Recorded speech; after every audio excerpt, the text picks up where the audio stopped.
Sensitive topics. The views, thoughts, and opinions expressed in this podcast do not necessarily reflect the official policies or position of Met Radio, Met Media, or Metropolitan State University of Denver. This podcast may include discussions of sensitive or potentially triggering topics. Viewer discretion is advised. Mature themes. This podcast may contain discussions of mature or sensitive topics that may not be suitable for all audiences. Strategies, suggestions, or opinions shared in this podcast are intended for informational purposes only and do not constitute medical, psychological, or professional advice. Viewers are encouraged to consult a qualified medical professional before acting on any information this podcast may contain. If you are in crisis or need immediate support, please contact a licensed professional or emergency services in your area. Viewer discretion is advised. Hi, everybody. My name is Livette. And I'm Ben. And this is Poli-Pop Talk. Okay. Alrighty, guys, let's get right into it. It has been such a busy couple of weeks with the government shutdown, the longest in U.S. history, with Nancy Pelosi retiring, with historical people being elected into office. There is a lot going on, so we're just going to dive right into our politics section. Yeah, lots of politics going on in the world nowadays. Definitely. There's this awkward, I was thinking about it with the... We'll get into it. Okay. So a couple things with Pelosi, and that'll just remind us. So we're going to do a quick recap. Nancy Pelosi, for people who don't know who that is, we're going to try to focus on people in government and kind of give you a rundown of who they are and why they matter and why they're in the news and all that kind of stuff. Yeah. So we'll do that with Nancy Pelosi, and we'll get right into it. I feel like sometimes you get into the game a little bit late as far as being able to understand legislation sometimes. So as far as things that she's done in the past, I'm, I guess, not too familiar with. I think she was the first, I believe, the first woman to serve she was the first woman to serve as House or Speaker of the House. So what Speaker of the House is so the legislative branch is made up of the Senate and then representatives. So House of Representatives. And those two, whenever people are talking. Two big houses. Exactly. Two big houses. So Senate is whenever people are oh, I'm running for Congress, is when you'll see, that's usually means that they're a senator. So in the Senate. And then whenever somebody's oh, I'm a representative, that more means that they're in the House of Representatives, which is way bigger than the Senate. A lot bigger. Yeah, and if you remember that one song, How a Bill Becomes a Law. Do you remember that? What is that called? It's literally How a Bill Becomes a Law. We could actually look it up. School of Rock. Oh, is that? Yeah. Yeah, it was Schoolhouse Rock. Schoolhouse Rock after school thing, no? Or school special. Yeah, and after school special type thing. Educational songs. Those were fun. Oh my gosh, I feel like the lack of that makes me not be able to fully grasp information or retain it at least. You want that in your college classes? I need everything to be a jingle. Because how else? Because you can do call 1-800-588-2300 Empire today. Exactly. See, and then there's so many more, and then there's that call J.G. Wentworth. 877 cash now. 877 cash now. 877 cash now. Exactly. So there's it's so my many. cash and I want it now. See, I know who to call if I need cash now, but other things I don't know. I don't know all the bones in the body. Do you remember that Hannah Montana episode when she was I didn't ever watch it. I wasn't allowed as a kid. Okay, we're at politics section, but we'll get into that. That is crazy. What? Okay. Anyways, how a bill becomes a law. So we can actually just play it. Oh. Well, you sure gotta climb a lot of steps to get to this. We're gonna listen to it fast because I don't got this time. Well, I wonder who that sad little scrap of paper is. I guess I'm it's just a 3 minutes. bill. Yes, I'm only a bill. And I'm Sitting here on Capitol Hill. Well, That's where Congress is. It's a long, long wait while I'm sitting in committee, but I know I'll be a law someday. At least I hope and pray that I will. But today I am still just a bill. Gee, Bill, you certainly have a lot of patience and courage. Well, I got this far. When I started, I wasn't even a bill. I was just an idea. Some folks back home decided they wanted a law passed, so they called their local congressman, and he said, I want to know if "All anybody right, doesn't that know ought to be this. a law." And he sat down and wrote me out and introduced me to Congress. The song or the information in the song? Both. Until they decide to make me a law. I'm just a bill. Yes, I'm only a bill. And I got as far as Capitol Hill. Well, now I'm stuck in committee, and I'll sit here and wait while a few key congressmen discuss and debate whether they should let me be a law. I hope and pray that they will. But today I'm Us still just a bill. dancing to this. This was my jam as a kid. Really? Oh, School of Rock or Schoolhouse Rock. Yeah. I watched every single one of those on a repeat when I was a kid. Oh my gosh. Decide to report on me favorably, otherwise I may die. Okay, so anyways, how a bill becomes a law. So a bill becomes a law by, it gets introduced in the Senate and then it goes into committee, right? So that's when people are like debating and talking about the bill, trying to amend the bill. What that big word means is basically fix it or change it or add things to it or withdraw things from it or rewrite wording. Amend means alterate. Exactly. So when you hear like an amendment. I don't know why I had to throw that in there. No, it's way simpler. When I like define things, I feel like I'm like so like clean cut, but I'm kind of not. So way better. So anyways, whatever. Congress goes to Congress. Once it passes in Congress, they vote in Congress. It goes to the House of Representatives, and then goes back to the Senate. So Nancy Pelosi is retiring. She's been in office for 20 years. She said she would have been in office for 20, is going to have been in office for 20 years when she retires in 2027. Nancy Pelosi was, I think, the first woman Speaker of the House, if I'm not mistaken. Yes. And first woman leader of either of the major parties. Perfect. Great. So then she was that. So that was pretty historic of her career. A big thing with her is... So Speaker of the House means that she was leading the majority party of the House, which were the Democrats. She's a Democrat, so she leads that party in the House. And basically, she just, like, leads sessions. So the Speaker of the House leads the majority party. The Speaker of the House, I remember, okay, so during January 6th, a lot of people, or even now, people think that Speaker of the House has the power to deploy the National Guard. Yeah. Yeah, and they don't, right? So that's under Title 10, of the United States Code. Title 10 of the United States Code says that proves that the president is the only one that can deploy the National Guard. So if your beef with Nancy Pelosi is about her not doing that on January 6th, you need to find new beef. There's plenty of other ones, but people having that much, like, animosity towards her after January 6th led to her husband being attacked with a hammer. In their home. Yep. Late at night was attacked in a... politically motivated attack. Yep. And that was just like one of the few acts of political violence that we have seen. And so she was really like targeted during January 6th. Yeah, that was that was so long ago when that happened. A couple of years. Ooh. I guess that's not a good thing to Google. Like how we've been seeing in the media talking about how only in recent times has political violence increased. It's actually been a steady increasing over many years, and a lot of just... Oh my gosh, it was literally 3 years ago on October 28th. 3 years ago. Yeah, that happened. So but yeah, we've really spiraled downhill. We are in a very politically violent time, but it is not a very recent development.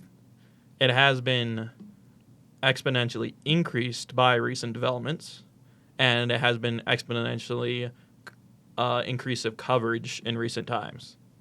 Yeah. Because there was actually a big thing of politically motivated actions that were kind of pushed on the rug by the FBI as a way not to create panic within the country against different parties at different times.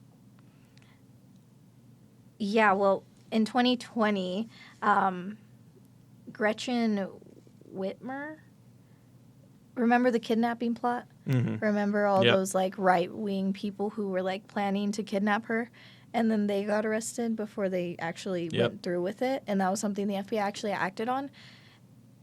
It wasn't really covered by regular media because it wasn't that big of a story as at time. Yeah, because it was just something that could have happened, right? Yeah. So like nobody really took it seriously, and then we fast forward to 2 years later, which is crazy because in October, is everyone super violent in October? Is it because of Halloween? Anyways. I think it's just you reach that point in the year and you're starting to get tired of things. Oh yeah, and that's like when the winter like blues come in. Oh Yep, my gosh, seasonal the winter depression. blues, dude. That's the reason. Oh no. Yeah, that's super fun. But you know what? It's been kind of nice because we're in the middle of November and it hasn't snowed. I don't like that. Oh, I want the snow. okay, veto. I got vetoed. I got vetoed. I need Opinion 67 has been votes. vetoed. 67 votes, please. Okay, so anyway, she's 85 years old. She was really heavily targeted during January 6th. Her office was destroyed. If you guys remember, like I think the guy put his feet on her desk. There's pictures. We'll find them, and I'll show you guys here. I think they did more things to her desk. If I'm remembering correctly, they did more things. I may be misremembering and remembering a different aspect of January 6th, but So I think many. I need to look it up. Yeah, look it up, and I'll go over her. So she's actually served in 4 different congressional districts in California, which is really crazy. She's moved. I'm assuming she's moved, and that's why she did this. Well, obviously, right? Because you have to be a member or you have to be a resident of whatever district you are running for. So if she moved to a different district, then she'd have to run in that district. But Yeah. the fact that she's been able to like move and win isn't that surprising because it's in California. But I mean, it deserves some recognition and respect. 20 years in politics is going to be how she ends her career, which is still 2 years from now. But she announced that she's going to be retiring. Her predecessor, Mike Johnson, which is the Speaker of the House now for the majority party now, which is the Republicans, he has been under fire and in the news lately because he has refused to, well, he's been in my news lately because after the He's been in election. general news lately just because of the shutdown. Yes, that's actually true. Yeah, and after the election on, I think it was January 4th. November 4th. On November 4th. November this 4th past- was election day. Yeah, so not too long ago, a couple weeks ago, she won Arizona. Who's she? So, Adelita Grijalva. Adelita I Grijalva. said that wrong immediately. That's okay. The It's white hard. guy trying to pronounce a Hispanic name and immediately butchering it. Who could have predicted it? So American. I'm just kidding. So, anyways, she won the 7th Congressional District of Arizona, and she was waiting since November 4th when she got elected. Obviously, like the next day, like when the official results and the letter gets sent to the House to inform them that they have a new member and that they need to be sworn in and like confirming like they won the election by their clerk from that district. So anyways, she is the 7th congressional district. She won her house. She won her election. She was waiting 50 days during the government shutdown. 7 weeks. 7 weeks. Yep. So 7 weeks for Longest in congressional history. Yeah, that someone's had to wait. So not only was it the longest shutdown in history, but also she has had to wait the longest out of everybody. To be sworn in. Yep. Yep, to be sworn in. So Insane. her constituents, as she was saying on her social media, have gone without the services. She's gone without like being able to actually do something for them. Like, yeah, she held the title, but there's nothing she can actually do. She couldn't access her office. Yeah, she couldn't do any of the actions of a representative.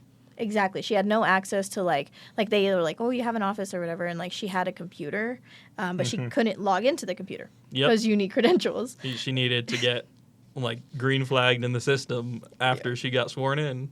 Yeah, so it is kind of messed up that they kind of use the government shutdown as an excuse. If you didn't know, they still get paid during government shutdowns. Yeah.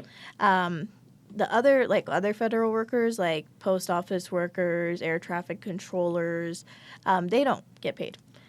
No, they do not. And there has been a big thing recently about that, but we won't really go into that. That'll be maybe for some other time. Maybe for some other time. But, yeah, anyway, so she had to wait forever. She finally got sworn in 2 days ago, so on November 12th. November 12th. Yeah. So she got sworn in on November 12th, and she literally still went on the House floor and said, I had to wait 50 days. Yep. They are still, since they get paid, they actually have the ability to keep working during government shutdown. Or as AOC said on her social media, it seemed like the Republicans were taking it as a vacation. Yeah. But Treating it as a break from the work. Exactly. And as far as I'm concerned, all I've heard was them not having meetings during this government shutdown until this week. Or this past week? Yeah, I around can say this past week. This past week. Yeah. So, but now the government is set to open on Monday. Yep. Right? November 17th, I believe that is. So that's fun. But I did want to show this graphic that's on the White House. That's on the White House website. I'll just put it the full screen. It's so funny because it's still counting down, of course, until Monday. But it literally says on there, the Democrats shut down the government. And let's just talk real quick about why the government shut down. Oh, I'm going to keep it shorter than my actual thoughts, because if I do start speaking, we will only be here talking about that. Oh, my gosh. Go ahead. But, so, the government shutdown, when a government shutdown happens, it's essentially the two parties cannot agree on a budget proposal for the next fiscal year. And so when they don't have the budget, they can't spend money. So the government shuts down until they can figure out the budget so that they can actually make that next fiscal year happen. So that's the reason this shutdown happened, whereas we were about to enter the fiscal year, which I believe starts on October 1st. And that's why the government shut down when it did, because they couldn't come up to a consensus before that. And so we rolled over into the new fiscal year, which means we don't have a budget, meaning no money is getting spent, so government is shut down. And specifically, this government shutdown was no budget consensus, and the Democrats were heavily lobbying for affordable healthcare subsidies to be maintained within the budget, which the Republicans were trying to get rid of, and within the opening of the government that we're seeing, the Democrats did not get any of those subsidies. But they did get a pinky promise that they'll vote on it next month. They got a promise of a vote. Yeah. So no actual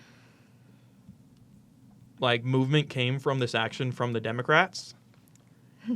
So the Republicans weren't right with calling it a Democrat shutdown, but now after the shutdown, it feels pointless. Like it was pointless. Yeah, it was where did this effort go?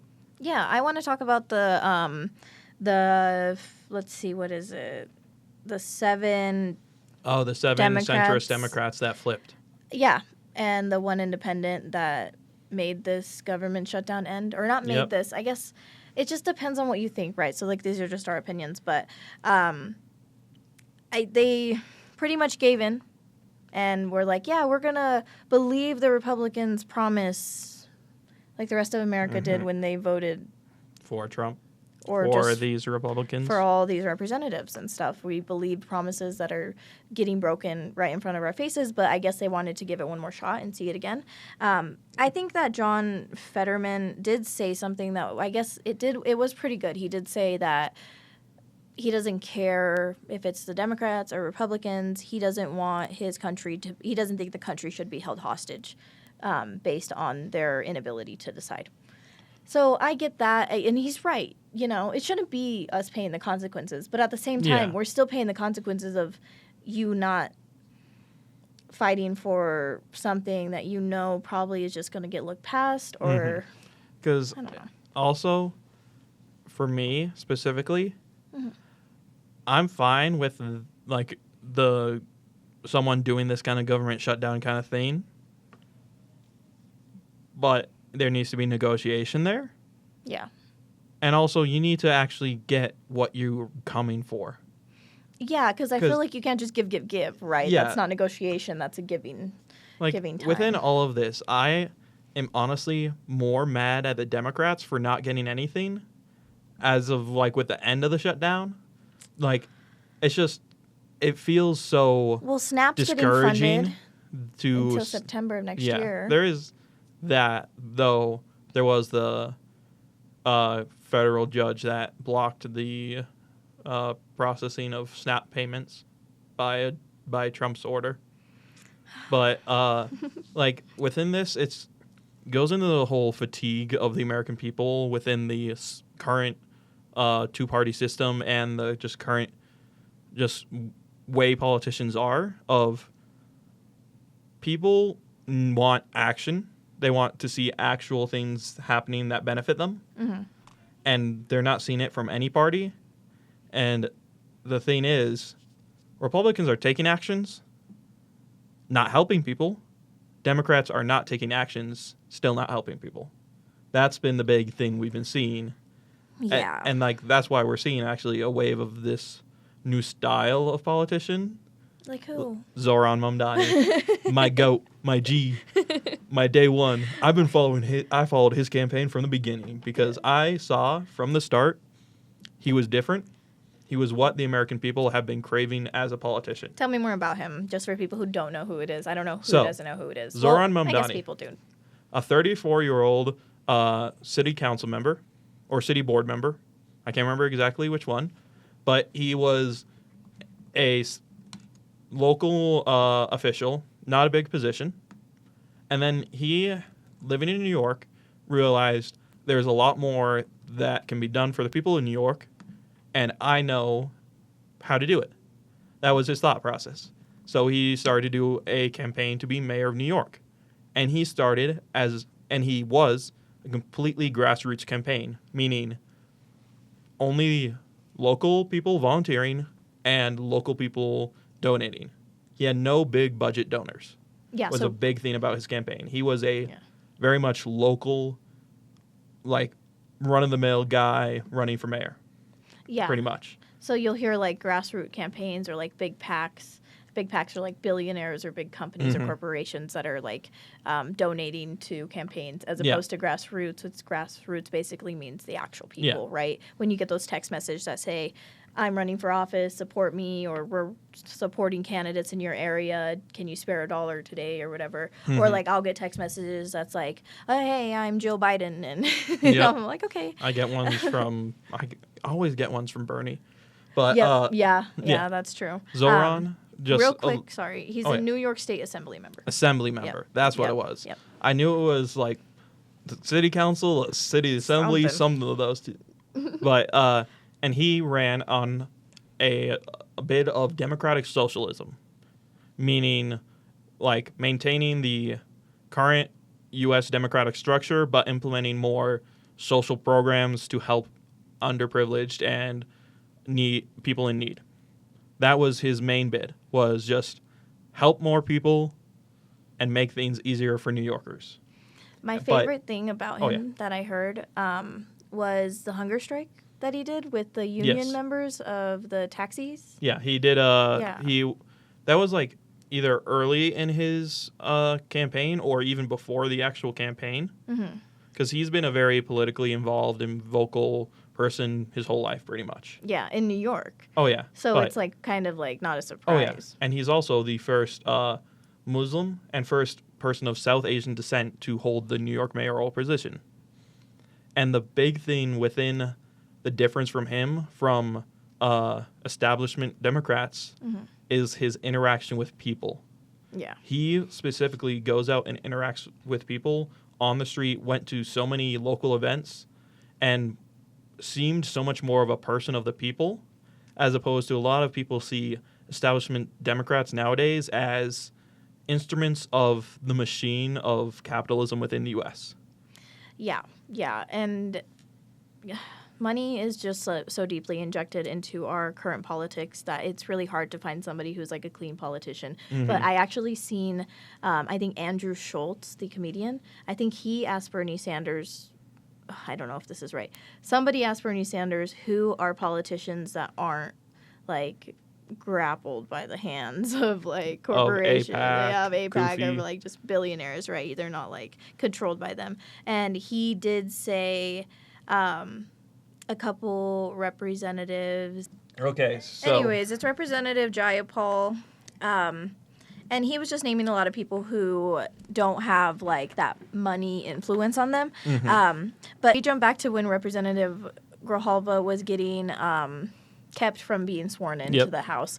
A lot of people were speculating that's because they needed basically one more vote to get the Epstein files out. Mm-hmm. So there was a couple emails that have come out, and oh boy, are they all goddamn doozy. They are what we expected, honestly, but also big news.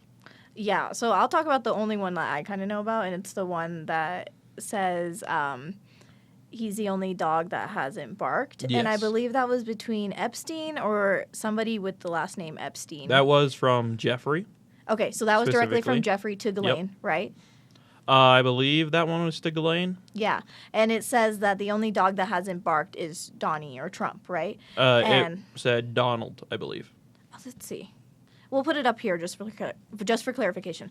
So that one came out saying that he's the only dog that hasn't barked, going from Jeffrey to Ghislaine Maxwell. And Ghislaine is like literally in prison right now. And as far as when she's been investigated, she didn't mention Trump at all. Like they literally, it was kind of just really convenient, right? They're like, oh, we'll go investigate or we'll go talk to her and see what she says. And they're like, specifically, she did not specifically ever say anything about Trump. And that's like what the headline was about that discussion. And that was it.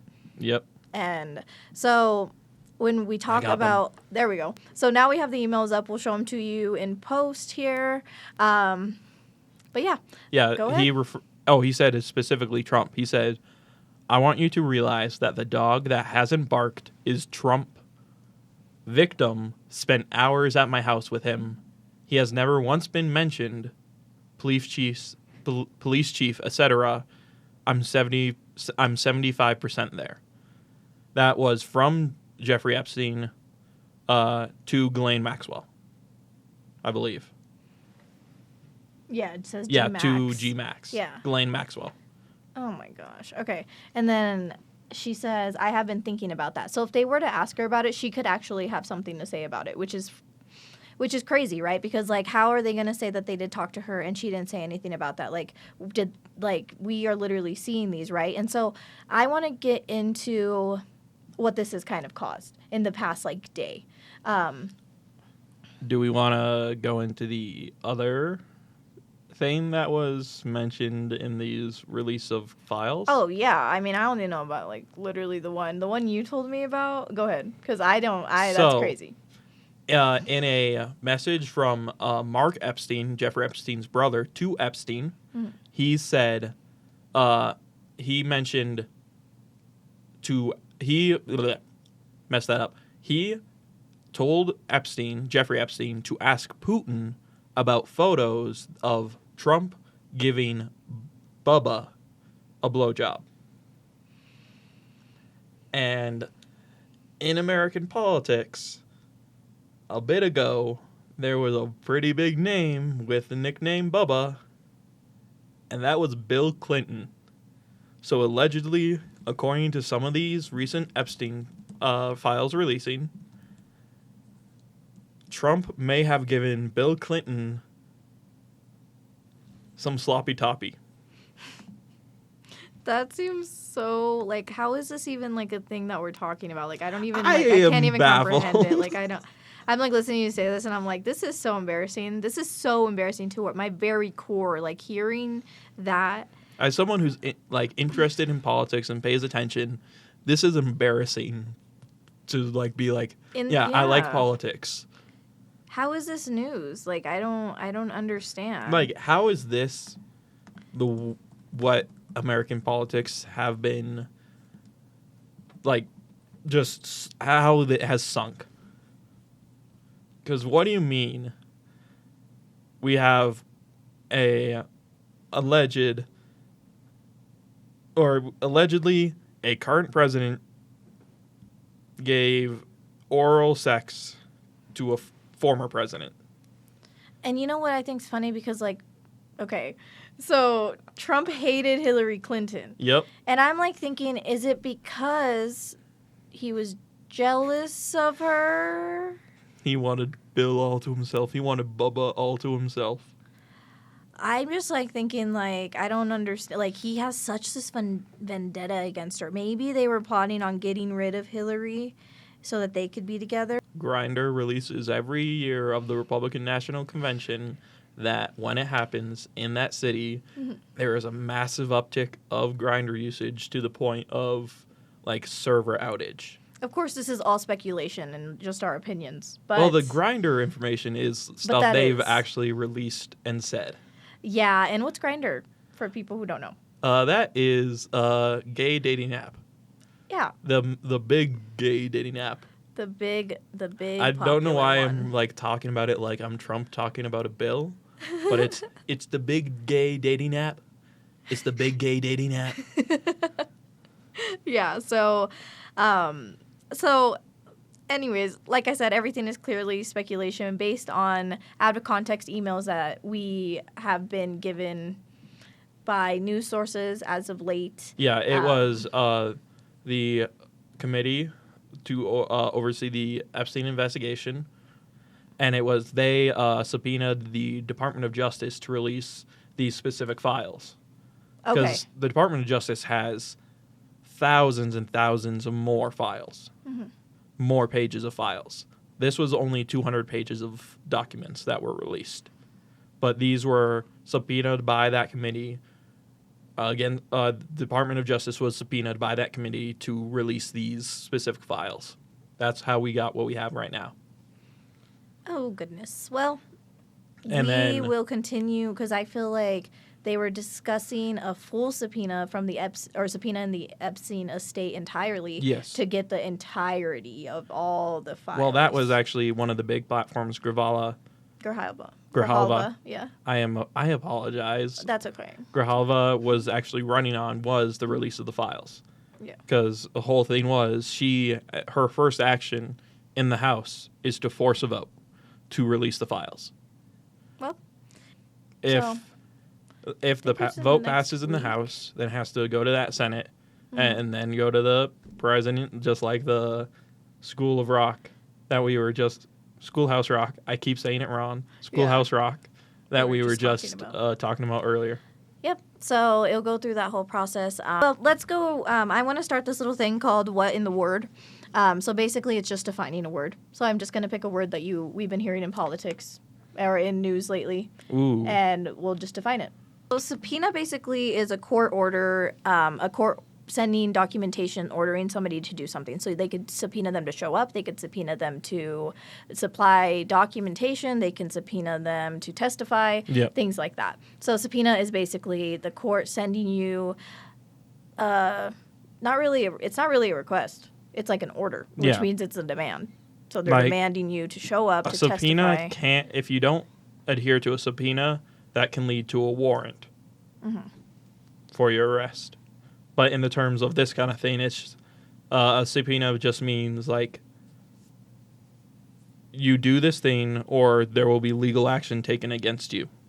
Pretty much. It's like you do this thing and if you don't, it's illegal. Yeah. Pretty much. So that's what when you hear subpoena, that pretty much is somebody is in some legal complication and they are getting asked to represent themselves or represent documentation or represent somebody else or not represent somebody else but testify on behalf of somebody else. So Yeah. that's what that means. Subsidy is kind of an easy one to define too. So when you hear like the ACA subsidies, which means Affordable Care Act subsidies, which is what, like we mentioned earlier, the Democrats put on pause in order to be able to Secure funding for those Yeah. subsidies. to reopen the government. So anyways, they had that promise to secure subsidies. So basically subsidies means basically an amount of money to fund a government program or organization. So when it's the Affordable Care Act, it was to continue funding the Affordable Care Act to the extent that it's being funded so that people don't have to be taken off or that coverage doesn't have to be reduced or like combed through and only select people get it, right? So it keeps being pretty much like broad and accessible. Yeah. Right. Broad use. Yeah. Broad access. Exactly. Public access. So yeah, whenever they're like talking about subsidies or government subsidies, it basically is like government funding, government money. Yeah. Yep. I mean, that's why it was part of the whole shutdown, because the shutdown is about the funding. Exactly. And you heard that word a lot. We defined grassroots earlier. So Oversight Committee is a group in the legislative body. So they're people who are given those positions on the committee, and they are responsible for reviewing, monitoring, and evaluating the actions or performances of government agencies. So when it's like, Government Oversight Committee, it basically, they are overseeing a government organization. The government. Pretty much, yeah. So that one's pretty simple. So real big words, real little complications to what they actually mean. Yep. It's just like they want, people sound big and fancy, but I think like using everyday words just helps people a little bit more comprehend, or even when you like hear people like say big words like bipartisan, right? Or like you're like, oh, okay, that sounds really like a big word, but it really just means like. You're going to hear me say a lot of those. I have a tendency to use a lot of big words. Yeah, and I think One of that my sometimes favorite you is hear it in the zeitgeist. news. Zeitgeist? Yeah. What was it? Zeitgeist. Oh my gosh. Do you know what zeitgeist means? No. It's like the collective, the defining spirit or mood of a particular period in history as shown by the ideas and beliefs of the time. So it's just the collective public mindset and beliefs. Oh, okay. Yeah. That is a big word. Yeah, but I use it a lot. But I use it a lot. Yeah. So anyways, bipartisan is basically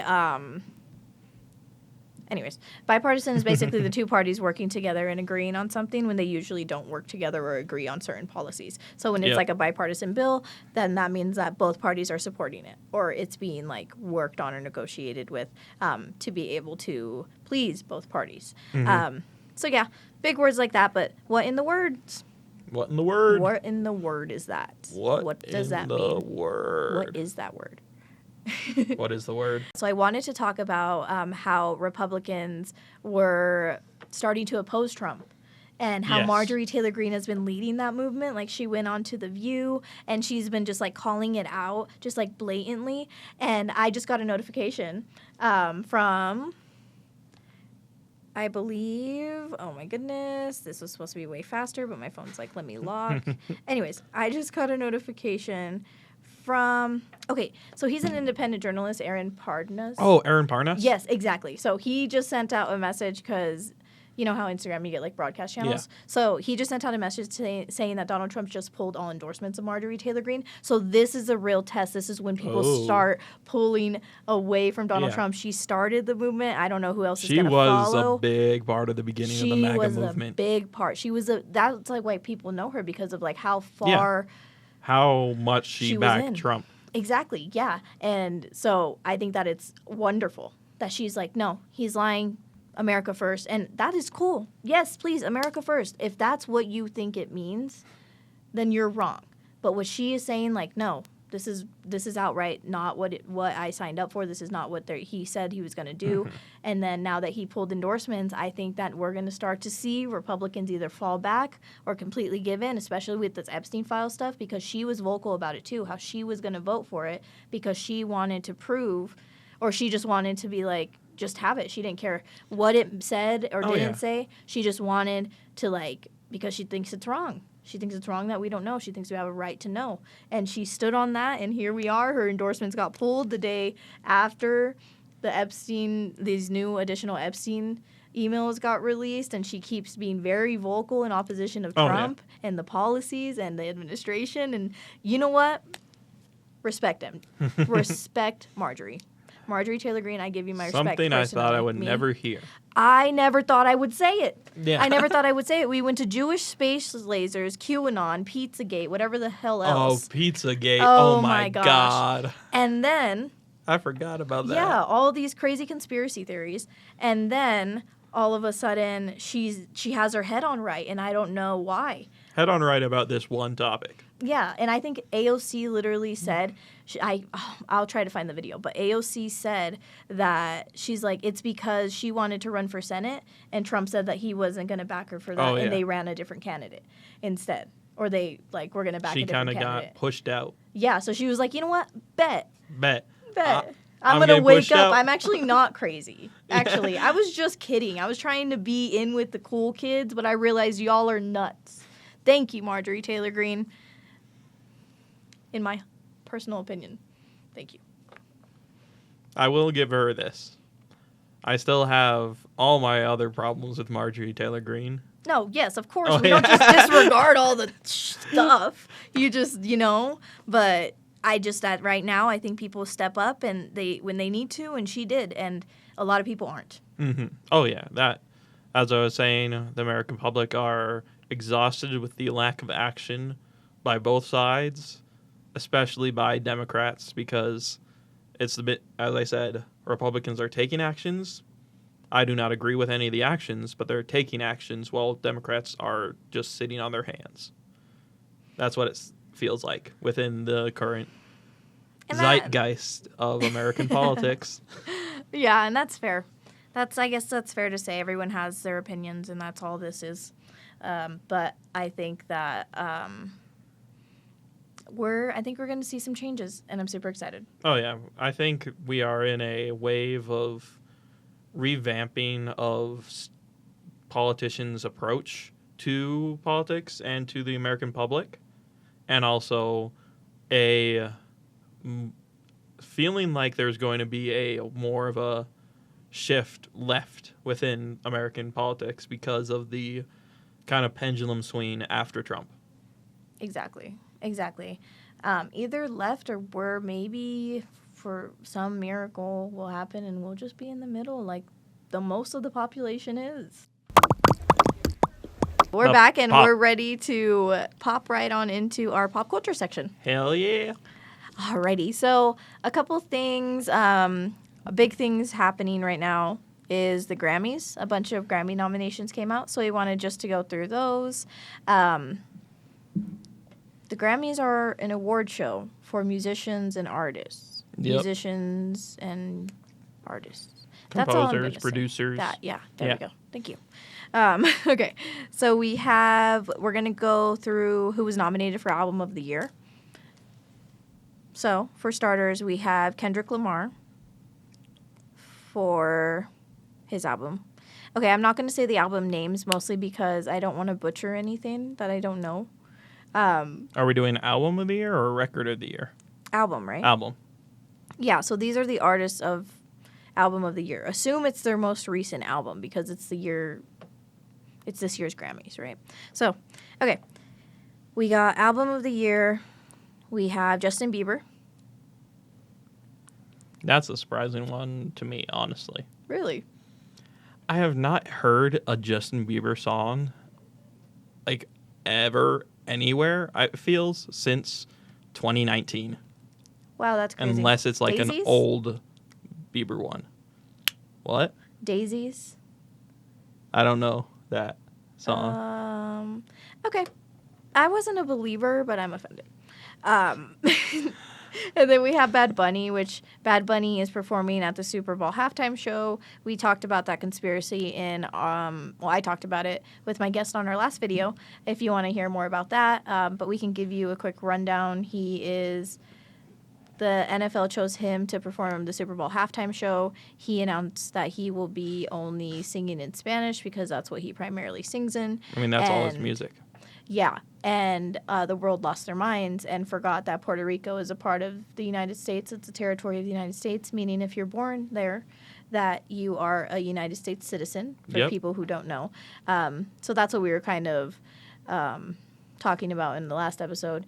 And at some point there was a discussion of like an alternative Oh, that makes me... This isn't pop culture. It's more politics. I know, it's hard to, like, not cross that line. Because there's the whole Turning Point USA halftime show with Kid Rock. Is it actually happening still? They said they were going to throw it. I don't know if they're following through on it. Well, we'll see if the alternative If they halftime do show follow happens. through, it will be a sad, sad event. That's Very my 2 cents on racist. that. Yeah, very racially motivated division there, I Yes. think. But then we have Bad Bunny, and then we have Sabrina Carpenter with The Man's Best Friend. Sorry, I love her, so I had to say her album one. Oh, yeah. I mean, And then it's also one of the ones that's more likely to win, honestly. I love Sabrina Carpenter. I feel like her music, so, like, sometimes I'll be like, oh, you know, I can't relate. And then something will happen, and I'm like, all of a sudden, your whole album applies to my life, and that's great. Not that, like, and it wasn't sad. Like, there's one song called Goodbye. Yeah. And then, oh my gosh, there's this lyric, and I'll put it up here. But it's like, basically, goodbye means I'm leaving you for life. And then it's like, excuse my French, but fuck you, ta-ta. And I was just like, that's so cute, girl. I never get goodbyes, but it's nice that she sings about them. All right, go ahead. What's the next one? After Bad Bunny, Bieber, and Sabrina, there is my favorite of the bunch. One of my 2 favorites. Kendrick Lamar with GNX. Okay. The big album of the beef. The big Drake Kendrick beef album? I mean, it's the one where Not Like Us is in it, right? Am Yeah. I thinking wrong? Wait, Am I is misremembering? there a different album? I thought it was put in that album. Is it 2024 as in, like, album Or of the was that year? just a... oh, no. So what is it? Not Like Us isn't in this album. I thought it was put in the album. That's my bad. It's got some other amazing songs in it. This doesn't actually have anything to do with the beef, so I retract my statement. I have made a severe and continuous lapse in my judgment. You'll get that. But, like, Luther with SZA is on that album. Squabble Up. That was a good one. That is Hey such Now. a good one. TV Off. Mural. Wait, Like- what is it? Like, splattered out murals? Yeah. That one. Like, Go up. whacked out murals? Yeah, there we go. Yeah. That's the one. I like that one. That's my Oh, favorite Whacked Up Murals, Heart Yeah. Part 6. Yeah. Oh, they're all so good. one. So good. We're so biased. Okay, Yeah. to music. So Kendrick. Okay, this one I'm excited about. Leon Thomas. Because for people who are like, that name kind of sounds familiar, he was Andre on Victorious. I hope I'm not too old and people know what Victorious is. I know what Victorious is. I Okay, never okay, watched it, but I know it. Oh, how dare you. Victorious, Beck, I Jade, wasn't allowed Disney Channel. Tori, I know all of Trina, them. Oh, who's the guy Kat. with the puppet? Robbie. Robbie. How dare you. Anyways, I love them. I loved that show when I was younger. Oh my gosh. I thought the tea was so hot whenever Beck and Jade would break up. And now Beck is dating Halsey. Did you know that? Yes, I did know Yes, Aventure Goya is his real name. that. They look But- like such a perfect couple. They fit each Dude. other's vibe Did you so well. see them dancing because Halsey had anxiety, so they started dancing?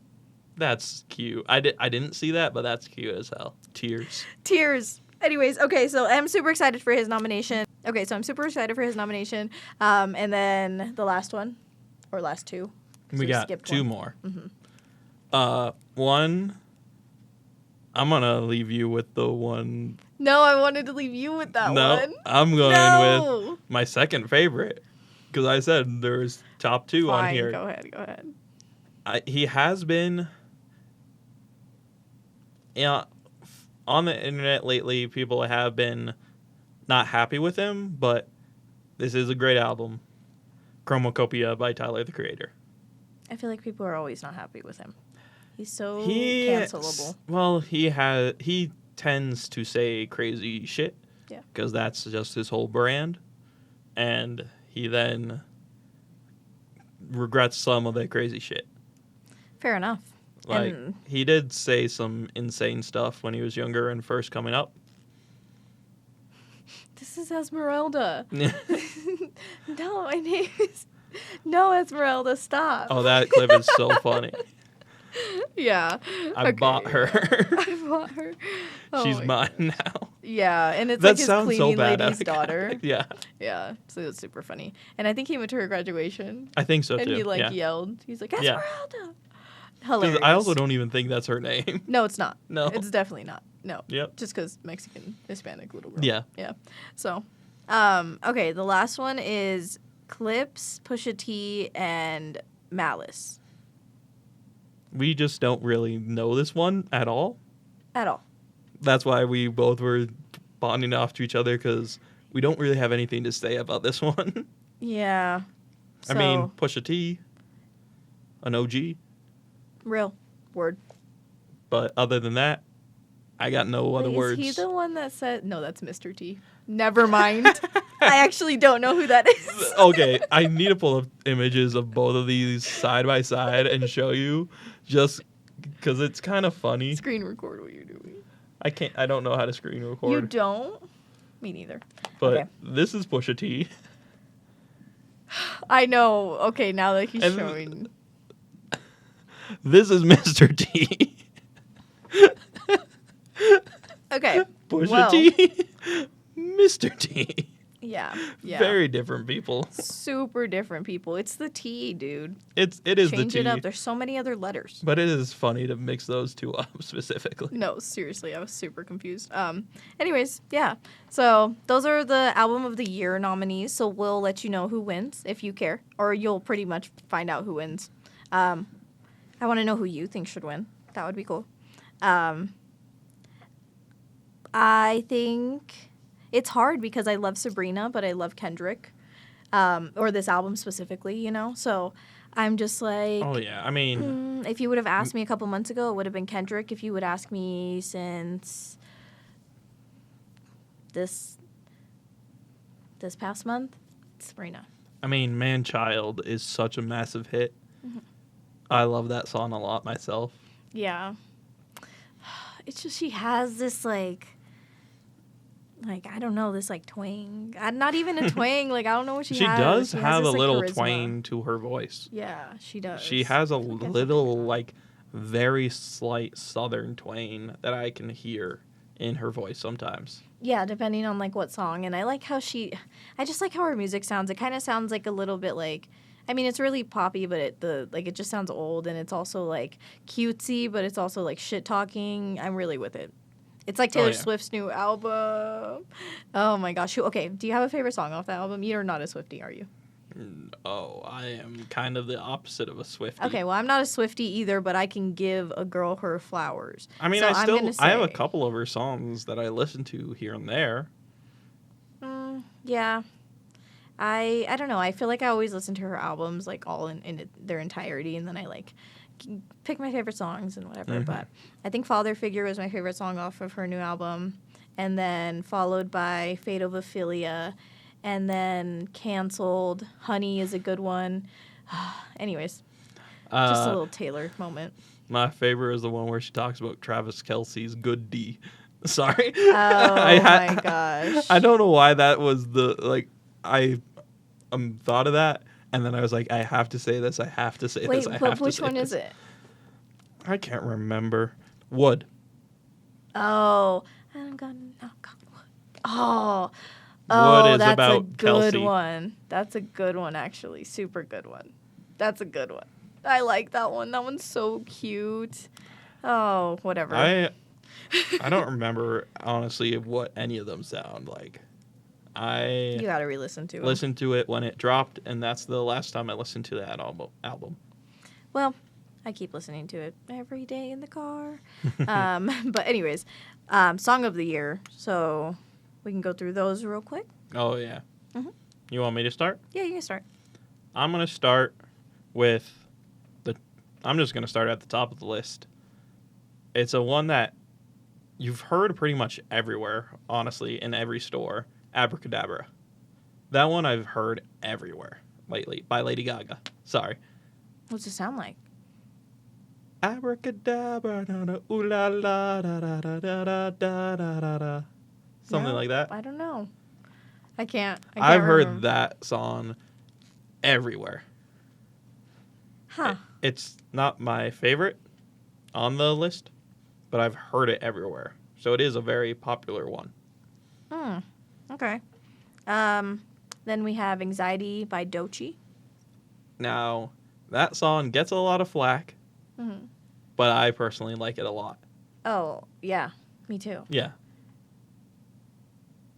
I don't know. Denial is a River. Denial.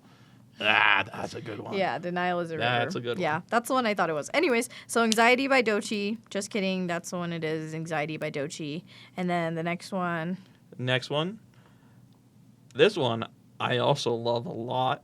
I've listened to it over and over again. Apathy by Rose and Bruno Mars. Yeah, that one I've heard a lot. I've heard it a lot, yeah. I don't have it on my phone personally, but It's so I've heard it a lot. catchy. it is. It super is, Just yeah. the apathy, apathy, apathy, apathy. Yeah. Just sticks in your head so easily. Yeah, for real. And then, I don't know this one, DTMF by Bad Bunny. Neither do I. Well, I think I've heard it, but I just can't tell you much about it right Yeah. now. I Skip. don't know too much about Bad Bunny, unfortunately.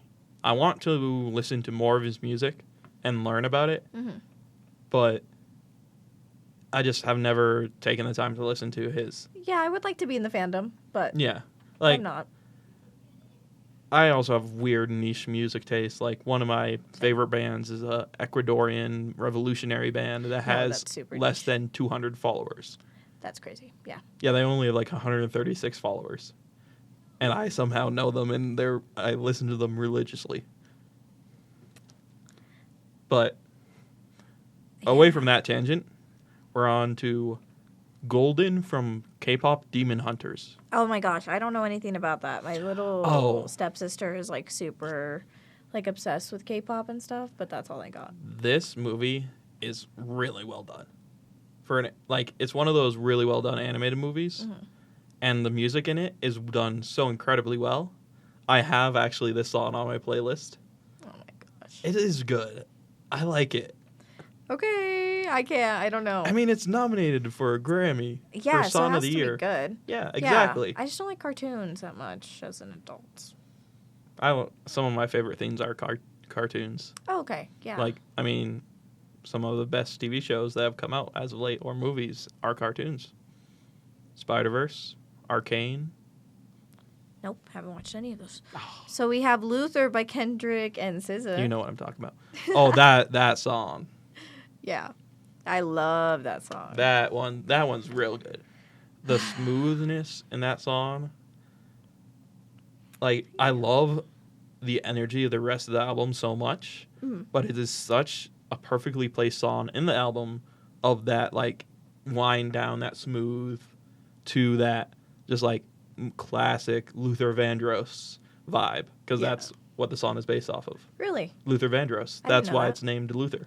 Oh, wow. Yeah. That's awesome. Yeah, I don't know. I mean, didn't they know that. sample Luther Vandross in the beginning of the song, I believe. Oh, do they? Yeah, I think that's the sample they use, is a Luther Dang, Vandross. really? That's pretty cool.